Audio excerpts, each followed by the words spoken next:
نحييكم ونرحب بكم بحفل تخرج دورة الإعلام الحر للإعلام المستقل برعاية الأمين العام لتيار الوسط سيادة الدكتور موفق الربيعي. الأستاذ الدكتور موفق الربيعي مشكوراً بتبني الغير مسبوقة بما فيها من طاقات شبابية أحبت العمل الإعلامي لخدمة وبناء العراق لعراقنا عراق الجديد. حضورنا الكريم، تلاوة من الذكر الحكيم نستهلها بداية هذا الحفل المبارك مع القارئ علي الخفاجي وآيات معطرة يتلوها على مسامعكم، فاستقبلوه بالصلاة على محمد وآل محمد. سلامي إلى إخوتي الحاضرين أقدمه قبل أن أبتدي، وباقة حب بطيب الوفاء بها قد أتيت لذي الموعد، ولكن طيب الوفاء لن يفوح بغير الصلاة على أحمد. أعوذ بالله من الشيطان الرجيم.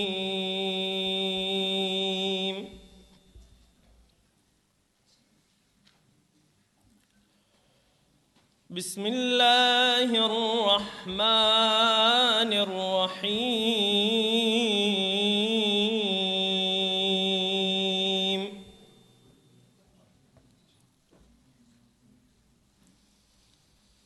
خذ من أموالهم صدقة تطهرهم وتزكيهم بها وصل عليهم إن صلاتك سكن لهم والله سميع عليم.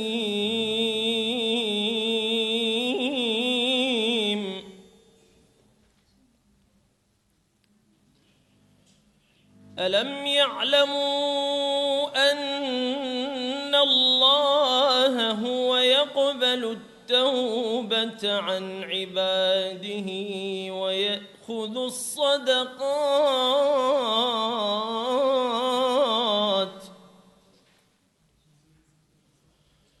وأن الله هو التواب الرحيم.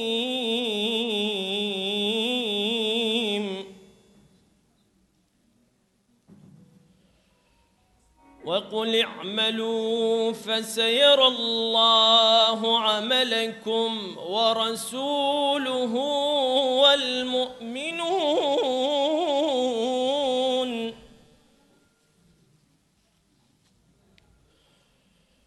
وقل اعملوا فسيرى الله عملكم ورسوله والمؤمنون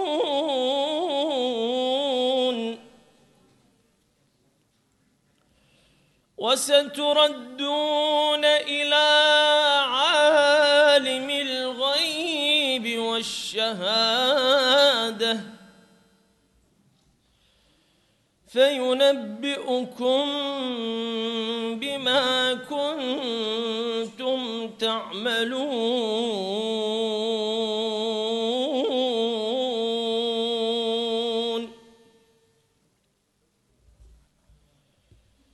بسم الله الرحمن الرحيم.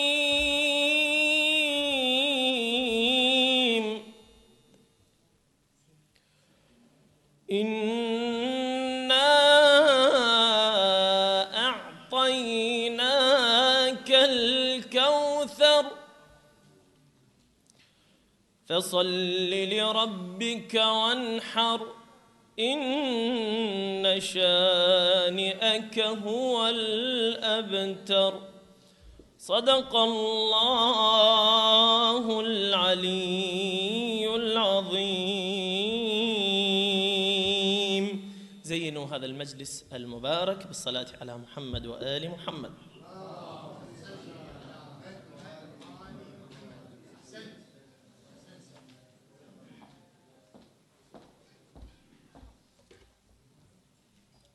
للعراق تاريخ مجد وعزة وكرامة خلدها شهداء العراق الأبرار في تضحيات سطروا خلالها أروع ملاحم البطولة والفداء.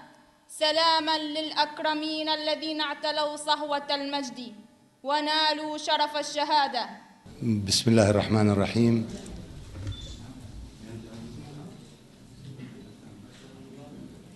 أخواني أخواتي، السلام عليكم جميعا ورحمة الله وبركاته.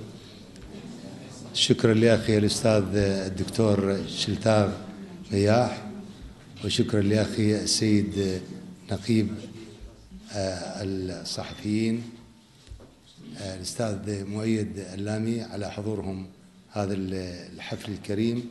شكرا لجميع الأخوة والأعزاء الصحفيين الإعلاميين الأصدقاء الأخوة الأخوات العزيزات، أشكركم على هذا الحضور. لابد في البدء من أن نستذكر تضحيات شعبنا وتضحيات جيشنا الباسل وتضحيات حشد الشعبي وكل المقاتلين الذين ضحوا بدمائهم لنصرة هذا الشعب الكريم.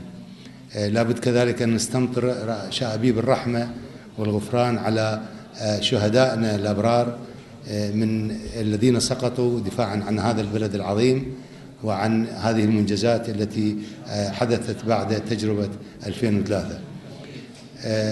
أخواني أخواتي، بدءا ومن هنا وسننطلق نحو إعلام حر مستقل يتميز بكم وبوجودكم بين ثناياه، ونعتقد أن ما بدأنا به يمثل خطوة نوعية من شأنها إثراء الإعلام والصحافة العراقية بأسماء لامعة تتسم بالمهنية وشفافية العمل، ومن شأنها أيضا أن تخطو الخطوة الأولى في مسيرة 1000 ميل نحو إعلام عراقي ينأى بنفسه عن التحزب والطائفية ويقترب من هموم الوطن والمواطن، ويكون نداً للإعلام المغرض الذي يستهدف العراق ووحدته ويسعى إلى تقسيمه. وفي خضم التطورات المتسارعة والمتغيرات الكبيرة على الساحة الإعلامية والسياسية الإقليمية والدولية والوطنية، فإن هذه التطورات تطرح تحديات عديدة وصعوبات جمة تتطلب أن يكون الإعلام الحر المحايد سيفاً قاطعاً، والصحفي العراقي سلاحاً فتاكاً، وهو يدافع بشكل واضح وفاعل عن وطنه وشعبه، ويضع نصب عينيه الدفاع عن حقوقه وهويته ووحدته، فضلاً عن ضرورة أن ينتهج الخطوات الرامية إلى نشر السلام والقيم الإنسانية وثقافة التسامح والمدنية والوسطية، والابتعاد كل البعد عن الطائفية والتحزب وكل ما من شأنه إشاعة روح الفرقة في بلاد في عراقنا الحبيب. ولا بد أيها الأخوة أيتها الأخوات، لا بد من الخروج برؤية واضحة حول تطوير وتحديث الإعلام العراقي، ونحن نواجه رياحا عاتية تتمثل بالهجمة البربرية الداعشية التي تقف خلفها دول كبيرة ومؤامرات وأجندات، ولا بد أن يتصدى الإعلام العراقي الحر للإرهاب وكل من يدعمه من وسائل الإعلام الصفراء المغرضة. فالحرب النفسية وحرب الإشاعة لا يقارعها سوى الإعلام الحر الوطني الهادف المستقل الأصيل. وقد انطلقنا بمشروعنا وبدعم ذاتي إحساسا منا بضخامة المسؤولية الملقاة على عاتق الإعلاميين العراقيين، وتلك المسؤولية تتطلب الحراك السريع بكل جرأة وشجاعة وصراحة وشفافية، مما يتطلب المران المستمر والمراس لإحداث نقلة سريعة ونوعية في مستويات الشباب لنرتقي إلى مستوى أعلى يلبي آمال وتطلعات العراقيين في تحقيق التنمية السياسية والاقتصادية والاجتماعية والثقافية والتعليمية. هذه الدورة التي تفردت فيها إمكانات إعلامية متميزة حقيقة، ونحن مستمرون في دوراتنا لخدمة الشباب والإعلام العراقي بما نستطيع، وهدفنا هو تحديث وتطوير خطة الحراك الإعلامي العراقي لما له من أهمية في دعم مبدأ الوسطية والتسامح، فضلا عن التصدي للتفرقة والتمزق، ودعم خطط المقاومة المشروعة ضد المعتدين والإرهابيين وكل من يتعرض بسوء لهذا الوطن الحبيب. ولا يفوتني في هذا الحفل الكريم أن أطالب بإعادة منحة الصحفيين المتوقفة. لماذا تدفع هذه الشريحة ضريبة التقشف، رغم أن من المفترض أن تتوفر لها كل أسباب الدعم كي يتمكن الصحفي العراقي من ممارسة مهامه الجسيمة الملقاة على عاتقه في هذه المرحلة من تاريخ العراق. أخيرا وليس آخرا، تحية من القلب لكم أحبتي، وألف مبروك تخرجكم وتميزكم، وسنبقى معكم وستبقون معنا حتى نحقق سوية ما نصب إليه لخدمة وطننا وشعبنا، والله من وراء القصد. والسلام عليكم ورحمة الله وبركاته. سياحة وزمت الموصل وجيت، حسبالك لعب هي القضية، جابك ورطك وبنصنا خلاك. إيش قالوا لك على ابن الرافضية؟ الجابك ورطك وبنصنا خلاك. إيش قالوا لك على ابن الرافضية؟ اجوك من الجنوب حزام بحزام، اجت ميسان ويا الناصرية، واحدهم نشر ومعانق الريح، الواحد ينحسب 100 ربية، الراب ويا القصب والهور والطين، حسبالك يقع بيدال مية، المخلف تلبوه مرافق الموت، المخلف لبوه مرافق الموت، ماخذ طبع من ابن الزكية. لموا شلالكم يا ملة العار، الوازاكم شلع عاف الربية، الوازاكم شلع عاف الربية.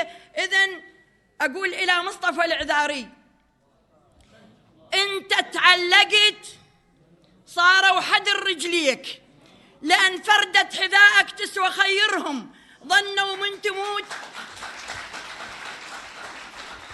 أنت تعلقت صاروا حدر رجليك، لأن فردت حذائك تسوى خيرهم، ظنوا من تموت الحشد ينهار، ما يدرون ألف مصطفى مناطرهم. أحلفك بالحسن يا مصطفى السكتين، لأن ابنك نشر وخاص صاقرهم، رد بينا الزمان العلقوا بي زيد، ومثل مسلم وليدش خوش علهم، ومثل مسلم وليدش خوش علهم. السلام. نتابع سويا فيلما وثائقيا عن هؤلاء الأبطال بما يقدموه من إثبات للذات والعقيدة والوطن.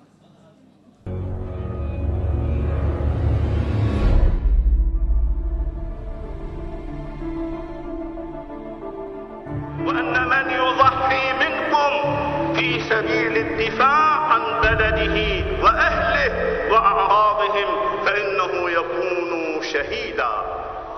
وضعت المرجعية حجر الزاوية في المعركة وقلبت الطاولة.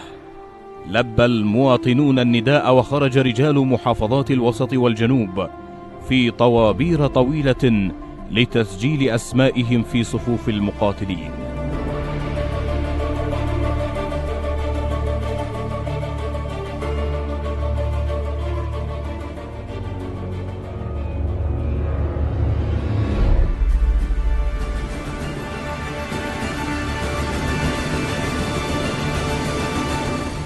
بدأ مقاتلو الحشد بالانتشار في حزام بغداد فور صدور الفتوى، وبدأت المعارك في ديالى وبلد وجرف الصخر.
انتقل زمام المبادرة إلى مقاتلي الحشد الشعبي.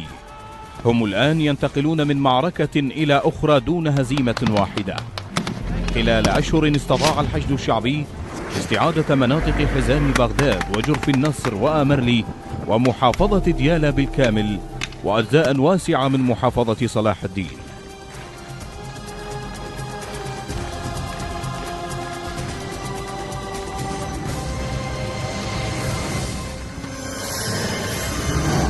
لم يستطع الدواعش الصمود أمام جحافل الحشد في صلاح الدين، وتم تطهير تكريت بأيام قليلة وبعملية نوعية.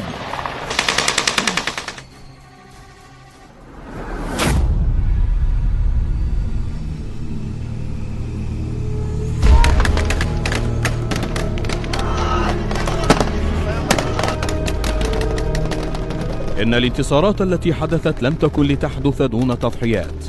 الأرض والعرض لن يصونهما إلا الدم، والدم يقدمه شهداء الحشد الشعبي الأبطال.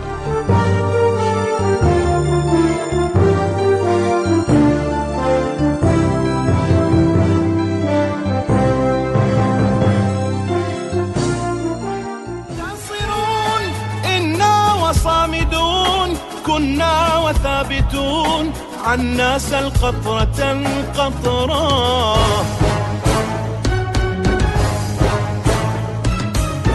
عدنا وعاد الانطلاق كما كان، عدنا وعاد الانطلاق كما كان، نحمل بالراحات روحا وريحانا، أذان فينا البربغي إلى العليا، شعب أراد العز في العمر ما هانا. مر عام أم مضى 1000 عام أم جهلت ولم تدري، آن أن تعلم وإن كنت لا ترحم فحكم القضاء يجري. مر عام أم مضى 1000 عام أم جهلت ولم تدري، آن أن تعلم وإن كنت لا ترحم فحكم القضاء يجري.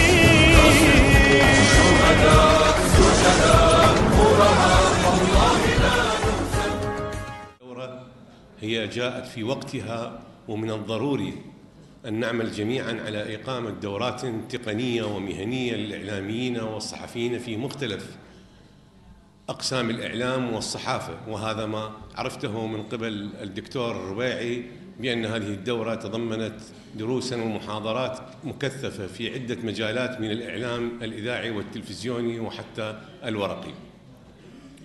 أنتم تعرفون أيتها السيدات أيها السادة بأن الإعلام أصبح علما يقود كل العلوم الأخرى، وأصبح تأثيره في غاية الخطورة. لم يعد الإعلام أو العالم قرية صغيرة كما كنا نسميه في زمن سابق وفي أوقات سابقة، بل أصبح جهاز هاتف صغير نستطيع من خلاله أن نرى العالم ويرانا العالم بكل تفاصيله.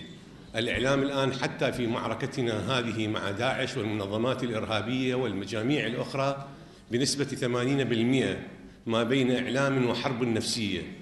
في بعض الأحيان للأسف في البداية لم نتمكن من مواجهة هذا العدو الشرس بسبب إعلام محترف خبيث وجه نحو العراق. ولاحظتم في بداية الغزوة البربرية لداعش والمنظمات الإرهابية الأخرى. لذلك علينا أن نعي تماما بأن الإعلام نستطيع من خلاله مواجهة الأعداء وننتصر على الأعداء ونبني مجتمعا راقيا، مجتمعا اقتصاديا وتنمية مستدامة في مجالات عدة في بلدنا.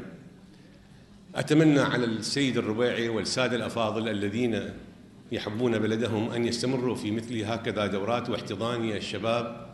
نحن لو خلقنا من دورة فيها 100 شاب خلقنا 10 كعناصر مثقفة، ازداد عدد المثقفين في هذا البلد 10، وهكذا. وبالتأكيد بلدنا هو بلد ليس دخيل على الحضارة أو على الثقافة أو على الرقي. البلد هذا الذي نحن فيه ويحتضننا هو بلد الحضارات والثقافات والإبداع والعلم والعلماء والسياسيين وكل شيء، لكن نحن ظلمناه لأننا لم نعرف قيمته الحقيقية، لم نعرف بأن هذا البلد لا يوجد مثله في الكون كله. لذلك أعتقد، لا أريد أن أطيل بالكلام، لكن أعتقد مرة أخرى بأن هذه الدورة مفيدة جدا ونوعية، وأتمنى الاستمرار بمثل هكذا دورات. ونحن في نقابة الصحفيين العراقيين على استعداد لدعم مثل هكذا مبادرات، وإن شاء الله يا ربي العراق يعود قويا عزيزا كبيرا بفضل أبنائه وبفضل المحبين له. شكرا لكم وشكرا لإصغائكم، والسلام عليكم ورحمة الله وبركاته. بسم الله الرحمن الرحيم، والصلاة والسلام على أكرم الخلق محمد وعلى آله الطيبين وصحبه المنتجبين. أخواني الأفاضل، أولادي الأعزة، بناتي الكريمات، السلام عليكم ورحمة الله وبركاته، ومرحبا بكم في المقر العام لحزب الدعوة الإسلامية، الحزب الذي يعرف بأنه الحزب الذي شهداؤه أكثر من أحيائه، وسجل محطة مضيئة في تاريخ العراق الحديث، وساهم في بناء الوطن قديما وحديثا، والأمة كلها تتطلع في أن يكون له دور في بناء العراق.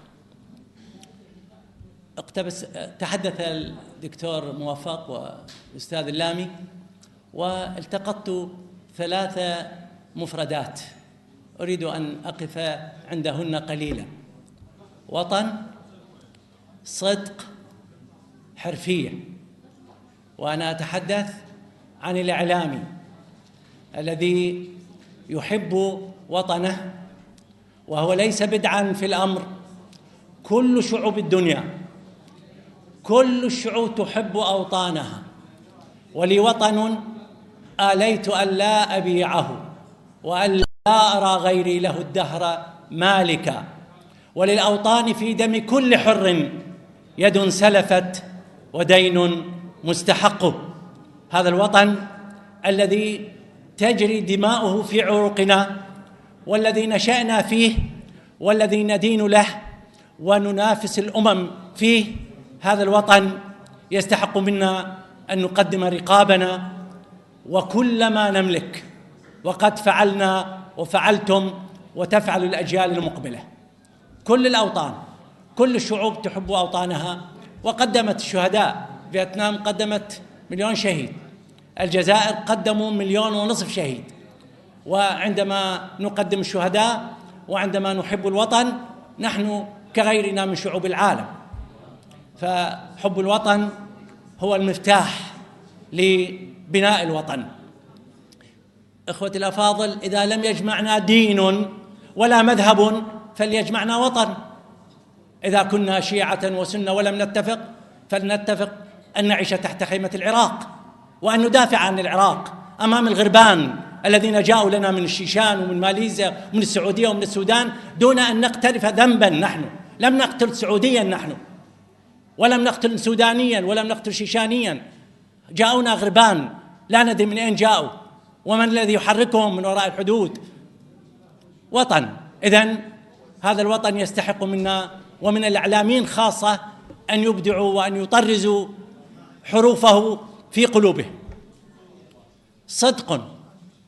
أنا كإعلامي لا بد أن أكون صادقا، ورأيت وسمعت عن إعلاميين شهداء، وسمعت عن إعلاميين رفعوا شأن العراق، وسمعت عن إعلاميين بايعوا العراق وبايعوا المهنة وبايعوا الرسالة وكانوا نموذجا. ورأيت وسمعت عن إعلاميين يبيعون الوطن والدين والإنسانية بدريهمات، لا يشكل الوطن عندهم إلا ولا ذمة أبدا. والكذب والنفاق وعلى الحقيقة يتحول الإعلام إلى مسخ، لأن جيبه ملئ بدريهمات هنا وهناك، واشترى وباع ضميره. من فضل الله علينا وعليكم حرفة، مو حرفية. أنا كإعلامي لا بد أن أجود مهنتي، لا بد أن أقرأ الكثير. ما من مهنة في الدنيا تحتاج إلى 20 اختصاص. الإعلامي لغة وعلم نفس وعلم سياسة وعلوم أخرى تجتمع في فروة الأسد الإعلامي.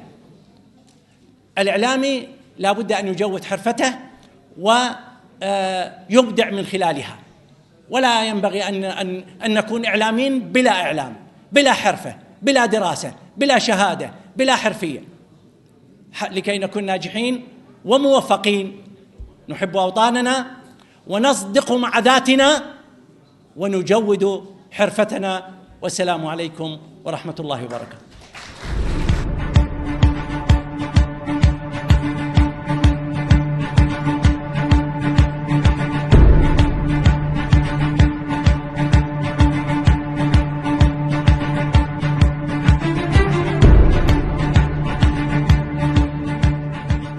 حقيقة طبعا هذه الدورة انطباع جيد، وكافة الأخوة المشاركين في الدورة باعتبارها كتابة وتحرير الأخبار استطعنا من خلالها معرفة كتابة الخبر، ودورة وافية بكل شروطها. إتاحة الفرصة للشباب، دورنا نوجه الشكر إلى الدكتور موفق الربيعي باعتباره احتوى وتبنى الشباب في هذه الدورة. الإدارة كانت جيدة جدا، وكانت الإدارة جديرة بقيادة الدورة، وأشكر القائمين على الدورة.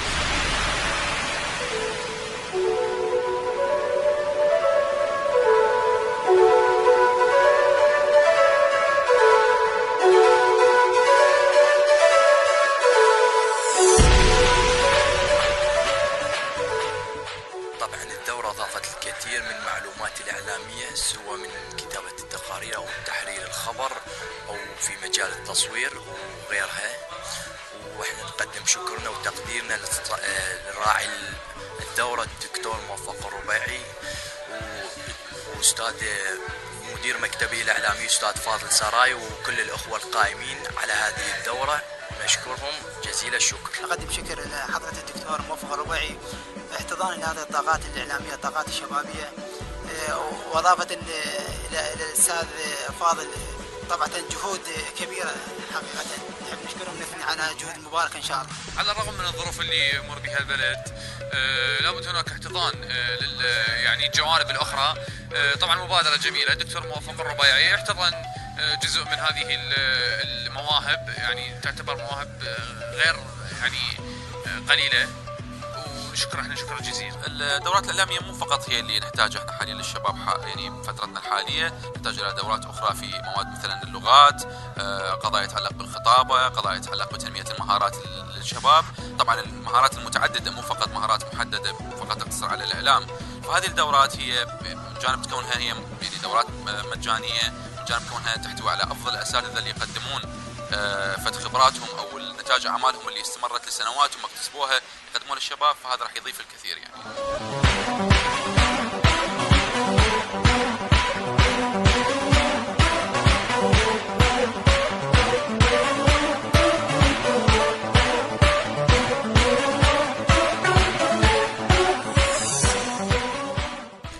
اللي استفادته هو ضبط أجزاء الكاميرا، وزائدا كتابة التقرير.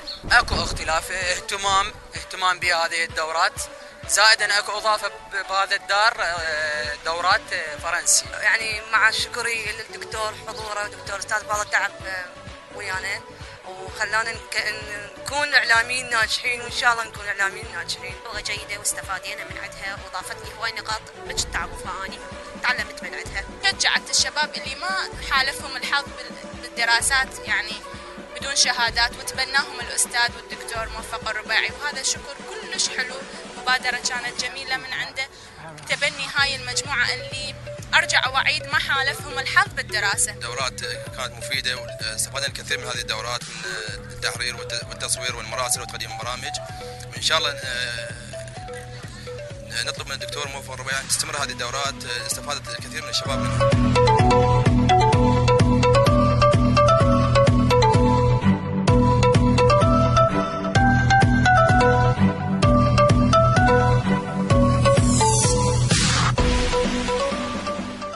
الدورات المتميزة التي أضافت لنا إضافات مهنية، يعني كما درسنا بالجامعة القواعد والأسس، ولكن في العملي هنا رأينا الإضافات المهنية واللمسات الأخيرة من قبل الأساتذة المختصين اللي يقدموا لنا هذا الشيء، واحنا نتمنى ان تتجدد في دورات والاضافه للشباب وتنميه قدراتهم. وهكذا مبادرات من قبل الدكتور موفق الربيعي او غيره هي مبادرات جميله للمجتمع وتنميه وتوعيه للشباب والخروج باعلام حر ان شاء الله. يعني ما كنت اتوقع انه هيك راح استفاد وراح يكون عندي يعني جرأة أدبية. والله اللي نتمناه الكل يحذون هذا الدكتور موفق الربيعي بتنظيم هكذا دورات تخدم الشباب، تدعمهم ثقافيا، تدعمهم إعلاميا، حتى خاصة الشباب اللي مقبلين على وظيفة أو تعيين أو عمل حر، يحتاج مثل هذه الدورات التثقيفية اللي تنمي من قدراته ومواهبه. أفادتنا هذه الدورة في تقوية مهاراتنا الإعلامية في كتابة التقارير وكسر حاجز الارتباك أمام الجمهور. نرجو من باقي المحادثات أنه تحذو حذو الدكتور موفق الربيعي في تنمية الطاقات الشبابية.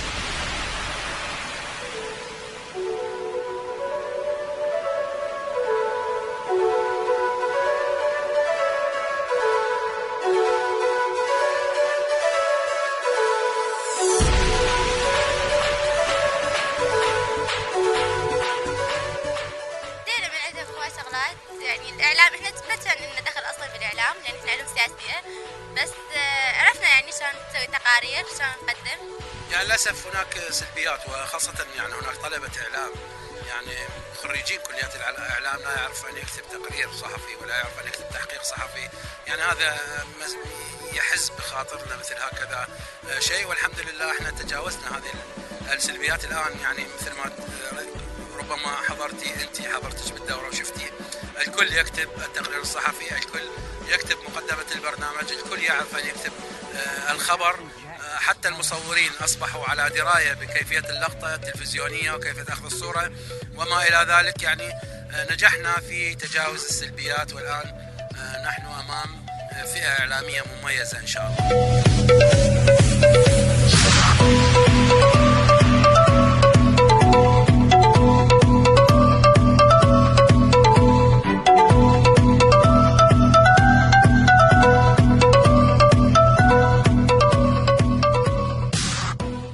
أصبحوا ألف إعلامي ويحققون طفرة نوعية في الإعلام العراقي. شكرا للدكتور موفق الربيعي، وشكرا لنقيب الصحفيين العراقيين، وشكرا للدكتور شلتاغ، وشكرا لكم يا من تميزتم في هذه الدورة. الآن فقرة توزيع الجوائز على المتميزين، يتفضل الدكتور موفق الربيعي لتوزيع الجوائز.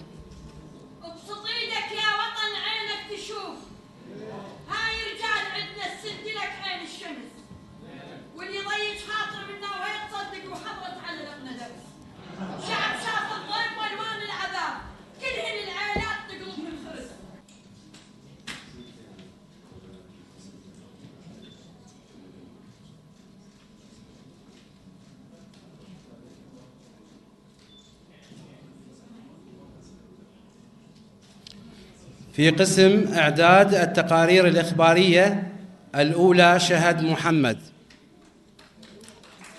وأيضا أيمن الحمداني الأول.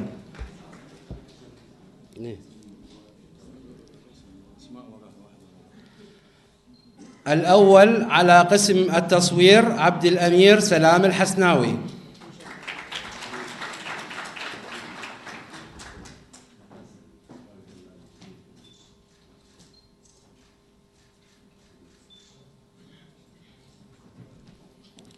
أيضا المتميزون وهم في نفس الوقت أعضاء اللجنة التحضيرية الست حمدية طاهر الحلفي،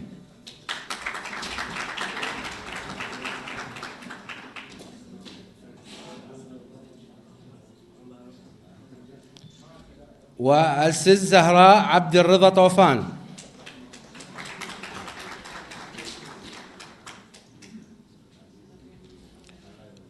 وأيضا علي أكبر إسماعيل،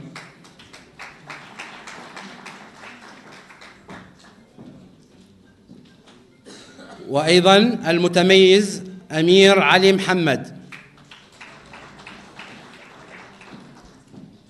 وأيضا المتميز أحمد عبد الرضا طوفان،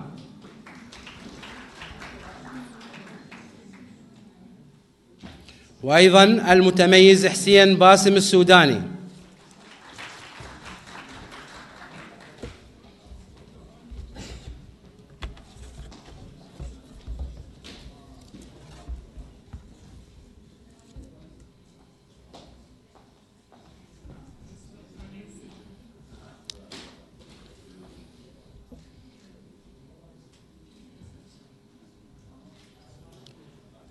يتفضل السيد نقيب الصحفيين. شكرا دكتور موفق الربيعي.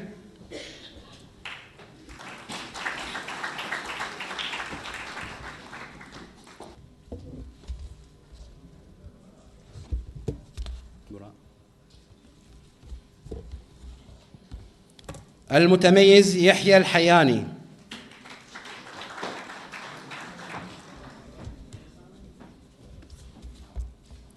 المتميزة مريم سرور كاظم.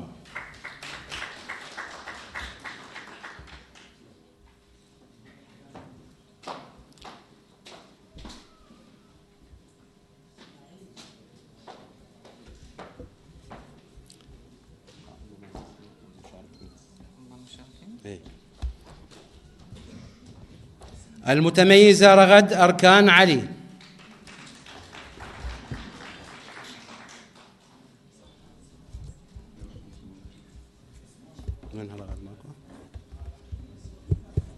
رغد أركان علي.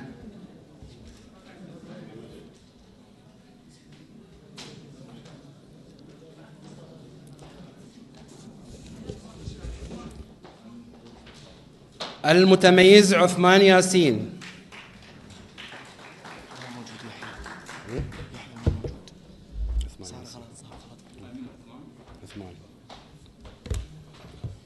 المتميزة وسن نجم عبد الله.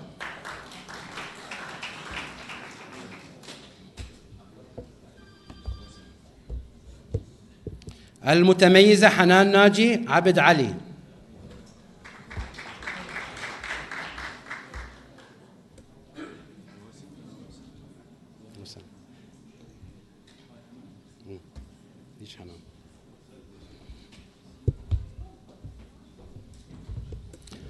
المتميز سعد محمد زورة.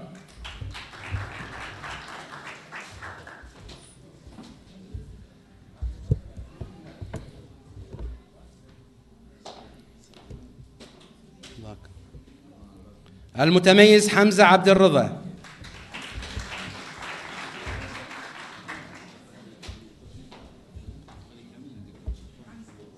ايوه كمان انا بس واحد.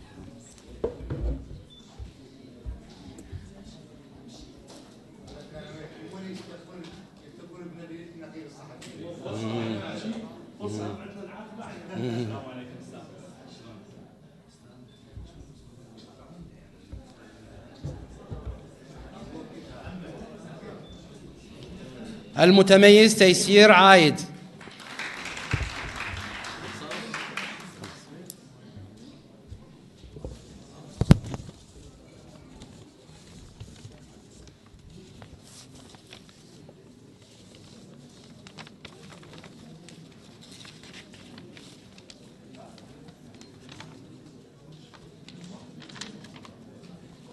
شكرا لنقيب الصحفيين العراقيين السيد مؤيد. الشهادات المشاركة على الصحفيين.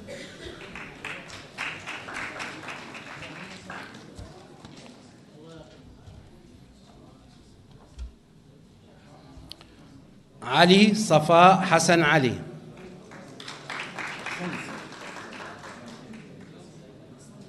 سنتو.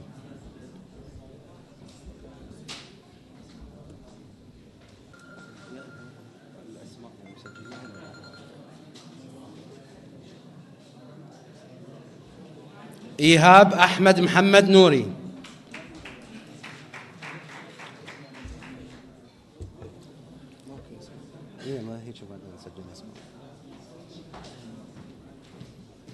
صالح جاسم محمد البهادلي.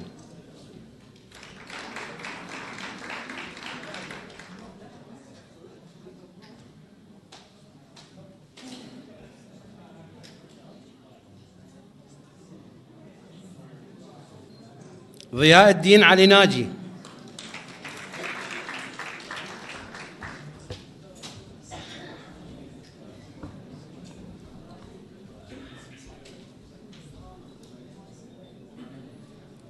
حيان إبراهيم حيدر.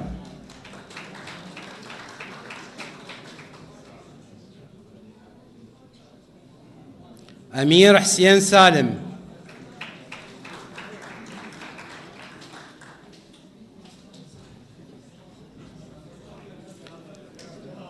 محمد رشيد مجيد.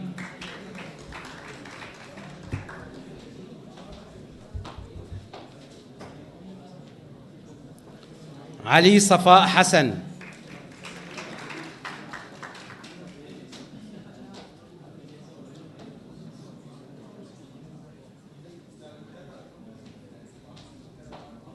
لا غيره. حمزة عبد الرضا كاظم.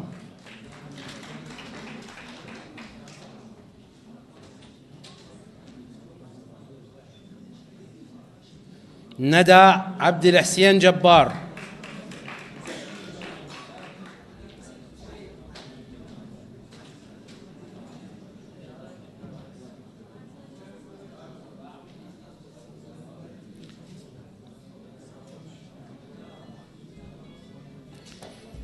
علي السجاد علي محمد.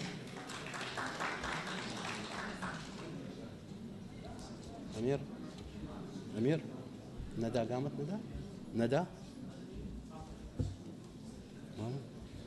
ندى عبد الحسين جبار. زيد سلمان حماد.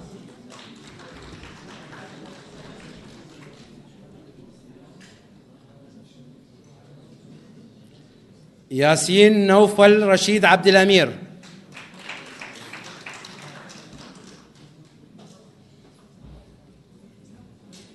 جعفر هادي جعفر. حنان ناجي عبد علي. ليش؟ لا ده يصور.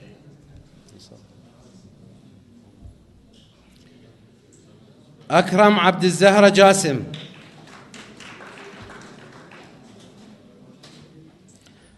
حمدية طاهر مرعب.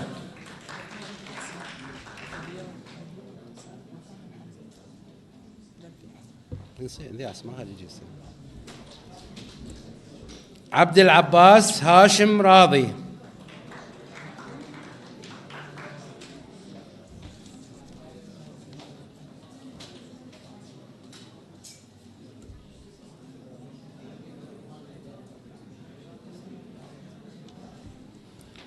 شكرا للدكتور شلتار، شكرا جزيلا.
العزيز الحاج كرار سعيدي على ترتيب هذه الدورة ورعايتها وترتيب هذا الاحتفال. هذا الاحتفال فيه الكثير من الإيجابيات، إذا فيه أي سلبية فهو علي. أي إيجابية هي للشباب الذين تدربوا، وهذه الدورة اللي هم قاموا بها. هذه الدورة حقيقة أقيمت من قبل الشباب، لم أتدخل أنا في أي شيء منه. هو من قبل الأخ حاجي كرار والأخ الأستاذ فاضل والأخوان والأخوات والإخوان. فهو نجاح الدورة ونجاح الاحتفال هذا هو نجاح لهم، لأن أنا لم أتدخل في أي شيء، لم أدير لهم أي شيء، فقط وفرت من الإمكانات البسيطة جدا اللوجستية. ومشكور أخي العزيز الأستاذ الدكتور شداد على وفر لنا هاي القاعة اللي سوينا بها هذا الاحتفال. أشكركم شكر جزيل، وأدعو الإخوان اللي شاركوا بالدورة أن يبقون في القاعة مع المدرب مالتهم. طبعا هاي الدورة هي الدورة الأولى، احنا راح نستمر في الدورات الإعلامية اللي في دار الرياضة الأكاديمية، أو أنه إذا حبيتوا أحسن لكم أو أسهل لكم في مكتب ساحة عدن، مكتب دولة القانون في ساحة عدن، إذا أسهل لكم. من الأخوة الذين تدربوا يريدون إذا يحضرون الدورات القادمة إن شاء الله، أهلا وسهلا بهم. ولكن نستمر بهاي الدورة، دورة 100 إعلامي نسميها. كل دورة 100 إعلامي ندربهم تدريب، وأن نبقى متواصلين وياهم، نبقى يبقون هم في المجتمع، نبقى نبحث لهم عن وظيفة، لا أقول تعيين، وظيفة في المجتمع لخدمة هذا المجتمع، لأنه رأس مالنا الأساسي هو تثقيف هذا توعية وتثقيف أبناء شعبنا.